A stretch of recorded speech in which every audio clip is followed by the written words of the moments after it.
The time has finally arrived at long last. Here we are, B's Fake Book Awards 2022. The energy is palpable here today. Everyone is dressed in their finest, lots of excitement. As you can see, gorgeous gowns, gorgeous gals. Cecily, who are you wearing? Paper. I'm a book. Get serious.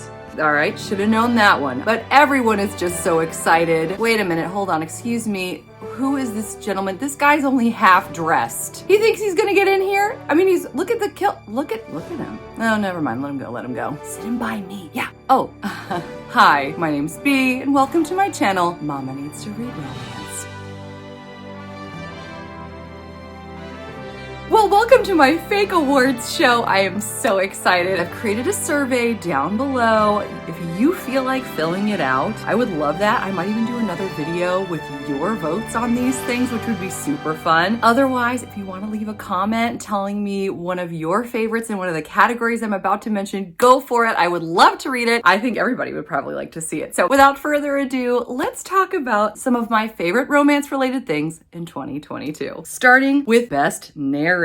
Gabrielle Baker for Radiance. Zachary Weber, Teddy Hamilton, Mary Jane Wells, and last but not least, Carrington McDuffie. And the winner is Mary Jane Wells. I thought I loved her with Lisa Kleypas, but honestly, I found the perfect pairing. Mary Jane Wells and Tessa Dare, the author and the narrator, both imbue all their lines with humor and emotion and intelligence, and perfection. Now let's talk about Best Series Historical. What list would be complete without Lisa Kleypas's The Wallflowers? We also have Eloisa James's Would-Be Wallflower series, 2 books out so far. Then of course we've got Lisa Kleypas's The Ravenels. Then there's Sarah MacLean's Hell's Bells series. Looking forward to the 3rd one this year. Then there's Girl Meets Duke. And last but not least, The Hathaways. It's another Lisa Kleypas series. Surprise, surprise. I read a lot of her this year. So which one is the winner? I want to know your answer too. But for me, I'm going to go with the Hathaways. I adore that family so much, and I loved seeing some of them become redeemed. All of them find the loves of their lives and their happily ever afters. Love the family so very much. Had to go with that one. It was tough though. It was tough. My favorite series that was not historical, I've actually thrown together fantasy, paranormal, and contemporary. We have Parallel. Then there's Wraith Kings, Love Lines by Cara Bastone, Ice Planet Barbarians, the Stay a Spell series, and then The Friend Zone by Abby Jimenez. I cheated. I have a tie. One is contemporary and one is fantasy. Parallel by Elle O'Rourke and The Friend Zone by Abby Jimenez. Both of them page turners, game changes, stories that stay with you long after you close the book. The award for Best Hero, Human Hero. Here's the nominees. Sebastian Lord St. Vincent from Devil in Winter and half of the other books in either the Wallflowers and the Ravenel series. Then there's Daniel Grant for Part of Your World. Bear in the book To Get to the Other Side. Cam Rohan, not only did he steal the show in Devil in Winter, then gets to lead the Hathaways. Sam Champion for The Seatmate, and then of course Ethan Ransom. I love that man so much. So who's the winner? Cam Rohan of the Hathaways and even the Wallflower series. He is the cornerstone of the Hathaway family. He really helps each of them pretty much in every book. He's the slow, steady presence who's also super sexy. So someone told me the other day that Cam was supposed to be Daisy's love interest, but because Lisa Kleypas changed publishers, she had to come up with Matthew Swift. Oh, how crazy is that?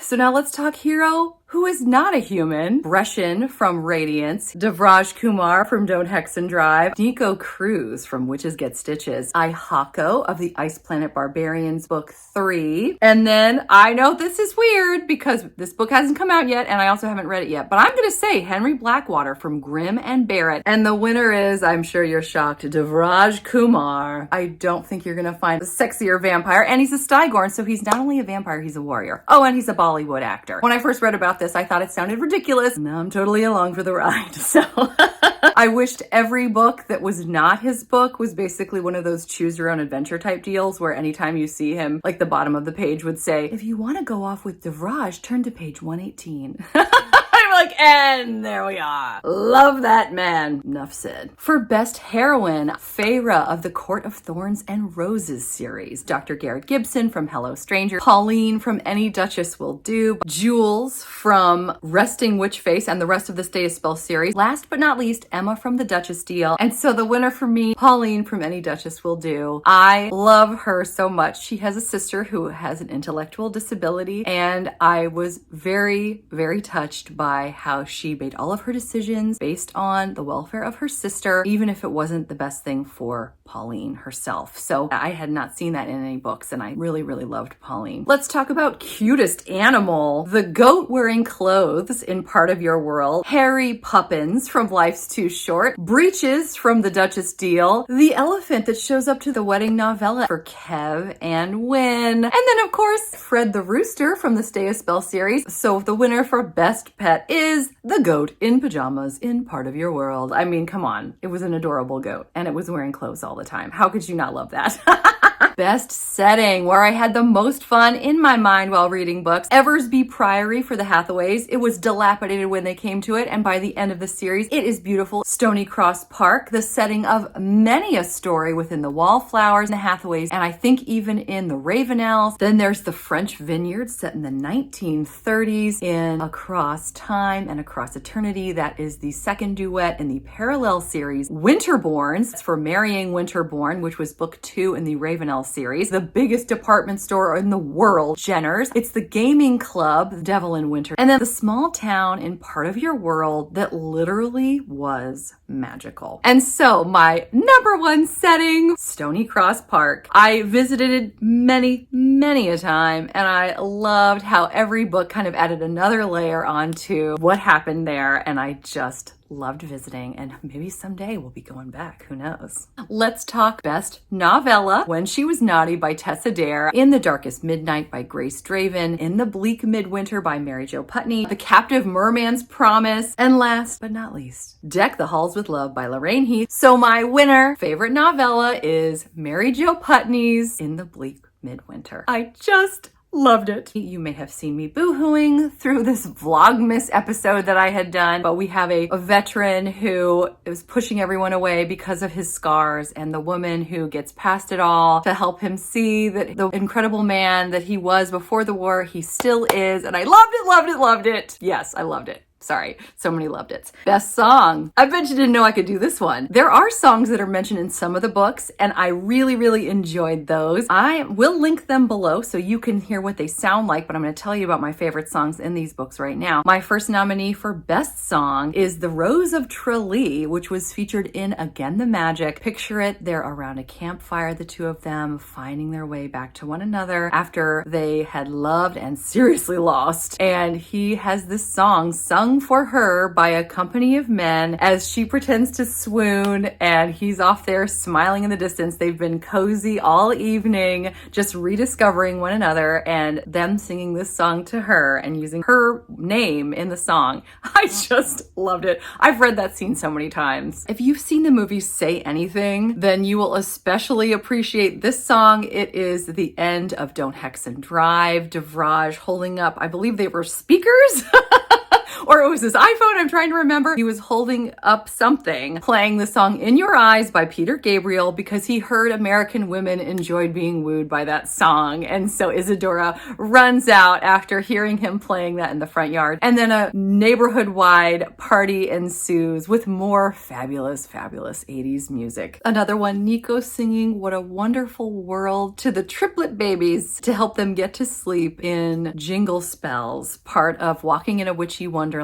Oh, I would have loved to hear that velvet voice sing that song. It's by Jackson Waters. He's a famous musician who Sloane Monroe, our heroine, is obsessed with in the Happy Ever After playlist. She loves his music, and one song in particular really helped her to heal after the passing of her fiance. Later on, she ends up meeting Jackson Waters, and big things happen. So the song is very important for Sloane's healing and an extra way for her to fall deeper in love with Jackson Jackson Waters. And my last nominee, Over the Hills and Far Away, from the book Love in the Afternoon by Lisa Kleypas, part of the Hathaways series. And my winner is actually Over the Hills and Far Away. I love that song on its own. I think it's a beautiful song. I love the history behind it. This song is Beatrix's favorite song, and it happens to also be the official song of Christopher's company when he is in the war. So it's a song that they bond to via letters while he's in the war, and then it turns out to be the song that his groomsmen all sing to her as she leans over the windowsill of their little hidden away cottagey castle, if you will, and they all sing it to her before Christopher and Beatrix have their lovely first evening as husband and wife. Okay, we come to the last four categories. It's best book: historical romance, contemporary romance, fantasy romance, and paranormal romance. Let's start with paranormal romance. My nominees are Don't Hex and Drive, Witches Get Stitches, Resting Witch Face. So all three of these are from the Stay a Spell series. Can you tell I liked it? But then the fourth one is The Dead Romantics. So what was my favorite of these four? I know you're not surprised. Don't Hex and Drive by Juliet Cross. I am so in love with Devraj Kumar, and I love Isadora Savoy as well. I loved seeing them find their happily ever after. It was steamy. It was exciting. There was mystery involved. Just the perfect book. My favorite fantasy book. I've got four nominees here. The Court of Mist and Fury, book 2 of A Court of Thorns and Roses series. Radiance, which is book 1 of the Wraith King series. Parallel, book 1 of the Parallel series. And Night Tide, a novella within the Wraith King series. So my number one fantasy was A Court of Mist and Fury. I loved seeing Feyre come into her own. I'm not going to say much more because I don't want to ruin anything for anyone that still needs to read it. My favorite contemporary book, If It's Only Love. The other three, I'm just going to tell you, are Abby Jimenez. I'm sorry, I'm such a cheater. Part of Your World, the Happy Ever After playlist, and then there's Life's Too Short. And the winner for me would probably be, it's so close, I'm gonna say Life's Too Short. This book had me on my toes, like Abby Jimenez always does, not really sure what was going to happen because our heroine could potentially have a debilitating disease. She's just trying to live life as it comes and meets Adrian, who very much likes to plan out every moment, but they come together and become this impromptu family. And I loved watching their very slow burn romance develop. It was beautiful. And my favorite historical romance, I went ahead and just narrowed it down to 3. Again, The Magic. Then there's Devil in Winter. And then The Duchess Deal. Even though it's really hard to pick one out of that, I'm still gonna do it. My number one historical romance for 2022 is The Duchess Deal. I cried, I laughed, everybody needs to read it. I just loved it so much. And I cannot wait to experience it in a whole new way with the audio version read by Mary Jane Wells. Well, that was it for me. Thank you so much for accepting the invitation to my awards show. This was so much fun. I hope that you're doing well. I hope that you're enjoying whatever it is that you're reading now that we're in 2023. And until next time, thanks so much. Goodbye.